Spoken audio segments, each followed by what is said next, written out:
Yes, people, and welcome back to another video on the Bridge YouTube channel where we bring you all things Chelsea. Make sure to like, share, subscribe, and if you've got a bit of extra change, become a member. Let's get into it. So let's discuss the Chelsea versus AFC Bournemouth preview and prediction. So let's start with the Bournemouth side. In regards to Bournemouth, they've had 2 draws and 2 losses in their first 4 Premier League games of the season. They've had 2 draws to Brentford and West Ham, and 2 losses to Tottenham 2-0 and Liverpool 3-1. So that's the current state of them. In regards to like their team and injuries, they're still missing up. They're missing that really top young player called Alex Scott from Bristol City, if I'm not mistaken. I think he won the Young Player of the Year actually in the Championship. Quite a quality player, very creative in the 10 role. Sadly, he's not available for them for quite a while, if I'm not mistaken. Also, Tyler Adams, someone that we tried to buy in this transfer window, isn't available for them as well. So you'll probably look at a similar squad that you're probably going to be facing in the last 4 games. With, of course, our old guy, a known man, Mr. Solanke up top. Obviously, they've got a really tall cam player whose name escapes me right now. Billings. Yep, Billings is another great player. They've obviously got that really good right winger too, who's like Semenyo, if I'm not mistaken. Yeah, Semenyo. Very physical. Is very physical. Is able to drive the ball there. So we obviously have to be a bit more careful on that side in particular. But with Malagusta there, I'm not too worried. But honestly, very top player. And I like the look of him too. So definitely for him. Obviously they've got Max Aarons too. He's got the ability to go forward too as well. The goalkeeper is a pretty decent goalkeeper in Neto. So yeah, this Bournemouth side, they provide a good challenge for Chelsea at the end of the day. Someone that we have to beat. If Liverpool are beating them, Tottenham are beating them, then we have to beat them. If we are to be in with a chance to get into that top 4 situation. So that's something that we have to do, like whether we like it or not.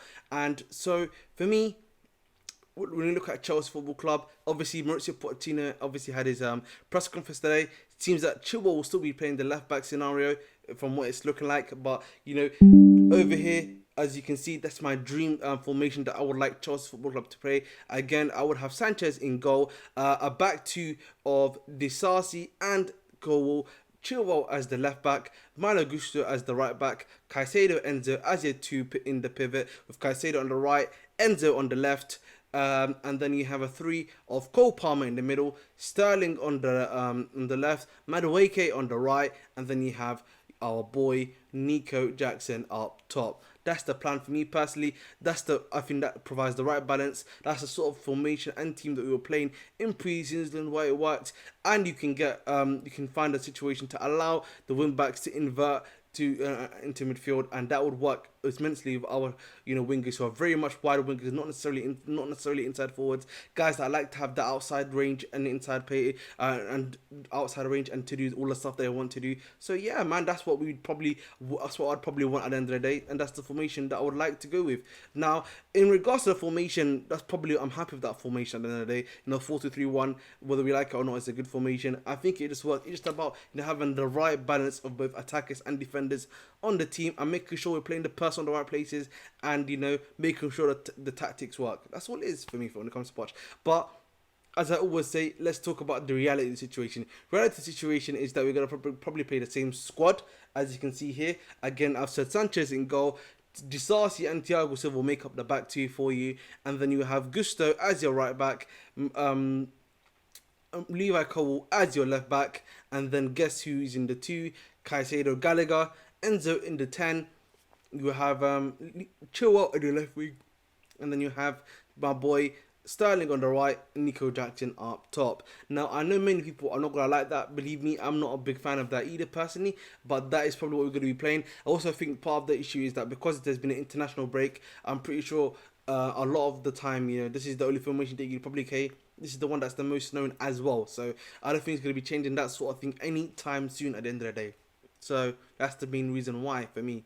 So whether we like it or not, that's probably going to be seeing a lot of Chilwell action at the end of the day. So, and if that's the case, we need to start passing him the ball more. But the ball more, obviously, we've seen that picture before of the fact that no one's passing to Chilwell on the left hand side, and that The majority of our attacks are going to be going through the right hand side. And remember, this Bournemouth team had 2 weeks to train. Not a lot of their players have gone out internationally, so they're going to have a very good advantage of having a 2 week plan of the majority of their players there, where they can go through the process of knowing what Chelsea's weaknesses are, and they can just go.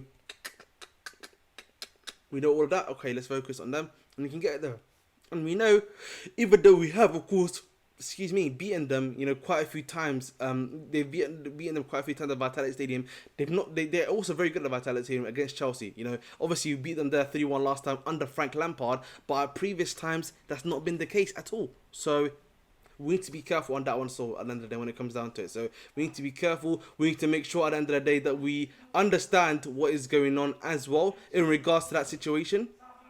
Obviously, as you guys would know, in regards to Bournemouth, they've beaten us obviously 4-0 there under Sarri. You obviously not had that many great performances at the Vitality Stadium, but yes, of course, under Lampard we were able to do so. But under Lampard we were able to get that win again 3-1, but that was last minute winners from my boy Buddy Shield and then João Felix to kill the game there. But Bournemouth weren't playing for anything.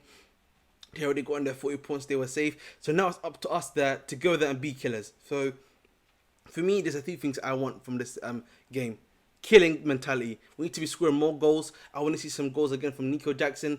I want to see some goals again from Sterling. If Chilwell's playing left wing, we need to see something happen, bro. I need an assist from him. I need some sort of goal from him. If this is the way that Pochettino's going to go, I'm going to have to roll with it, okay? Chilwell, I need a goal and an assist. I need to see something happen. At the end of the day, what I'm saying? You're being trusted to go forward right now, so I want to be seeing something going forward from you, big man. So I want to see an assist or goal from Chilwell, whether he likes it or not. I want to be seeing a bit more, I think at the end of the day with Jackson, I want him to be getting much more higher, quality chances so that he can be able to get into the positions and be able to score the goals that we like him to do so.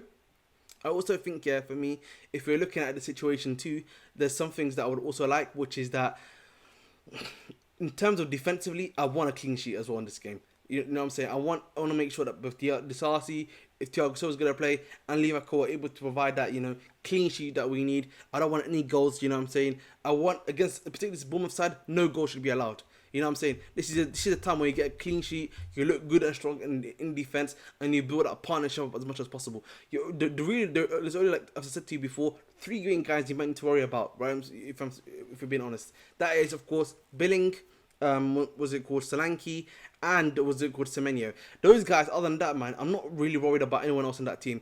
Maybe Max Aaron, you can create another transfer around the wing, you know what I'm saying? But other than that, man, nothing to worry about there. So if I'm the club, if I'm Chelsea, I'm looking at that backline, you have to be strong, you have to be resonant, and you have to be resolute. Simple as that, man. I want no goals in there. That goes to Sanchez as well. You make sure you demand a clean sheet from your defense too. Simple as that for me when it comes down to the back line for Chelsea Football Club.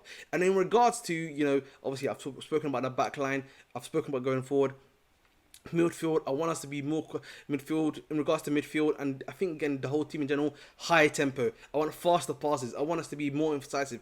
I want us to be able to get to from back to front a lot quicker. I don't want this slow motion play, particularly against the Bournemouth side, who you're probably going to be facing something of a low block. You have to be active. You have to be able to get in there, and get dirty. You know what I'm saying? Get the speed up, get the tempo up. That's what I want to see from the team too. So again, I'm speaking about a lot of things there in my opinion, but those are things that are needed by Chelsea Football Club if we are going to be going in for the win, going in for the kill. So that's simple as that. Again, against Bournemouth, we've got Bournemouth. I think we've got Bournemouth, of course. Then I think we've got Brighton coming up. I don't know if it's this week or the week after. And then I think we've got Brentford coming up before we start, obviously that long fixture towards the end of August. So I want these fixtures coming up right now, to be the fixtures where we gain the wins and we gain that confidence and the ability that we need to have, so that when we get into tough fixtures against Arsenal, against Liverpool, against Man City, United, etc., we are just ready and we are able to go into those matches going in for the win. Simple as that for me. So again, guys, that is the video. Please make sure again to like, share, subscribe. If you've got a bit of change, hit the channel membership too. Get me a nice little pumpkin spice latte, as I always say. And listen, man, in regards to my prediction, I believe that Chelsea will win the game 2-0. I'm going to say 2-0 Chelsea. Hopefully, and get a couple of goals, we win the game. Simple as that, man. And we get a clean sheet. That's what, because that's what I want us to start. You know, we need to start with a base, and then after that, we need to be able to get back-to-back wins. Simple as that, really. Again, guys, please make sure again to like, share, subscribe. Like, share, subscribe. Get if you got a few change, get a channel membership. And as always, I've been your host with the most, the Bridge 258. Dedicate your hearts, and as always, please make sure to stay blue.